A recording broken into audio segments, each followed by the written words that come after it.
mga mi, for today's mini vlog nga mga mi, ito nga yung kaganapan ko ng Saturday mga mi. Ito nga yung vibes ko kasi may nagsa-sound trip nga ako dyan mga mi. So hindi nga nakaplano yung paglilinis ko dyan mga mi, bigla na lang ako sinapian ng kasipagan ko mga mi. So, gagamitin ko na nga pala itong mga condiments bottle ko mga mi. Lagay ng mga suka, toyo, mantika, tsaka patis mga mi. So, maganda nga ito mga mi kasi hindi ko na siya makakalimutan na takpan mga mi. Kasi yung isang bottle condiments ko kasi mga mi, ayan, lagi ko na lang kasi nakakalimutan na takpan siya mga mi. So, ito hindi na kailangan makalimutan mga mi kasi talagang nag-automatic na siyang magtakip mga mi.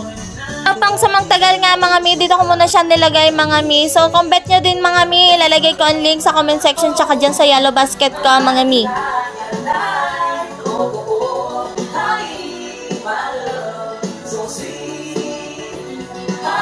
Diba mga mi, talaga ang sarap talaga magkikilos tsaka maglilinis dyan mga mi kapag halimbawa talaga ganito yung vibes mo mga mi, talagang sound trip talagang malala mga mi.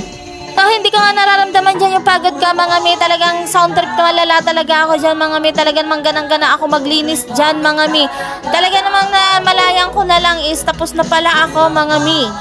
So, nilinis ko na nga dyan lahat mga mi. Tinapos ko na nga lahat-lahat dyan mga mi. Kasi alam nyo naman ako'y may gaganapin mga mi. Kailangan matapos ko talaga pati yung mga video ko mga mi. Kailangan ma-upload ko na siya para yung bago kong i-upload mga mi ay talaga namang ma-excite din kayo.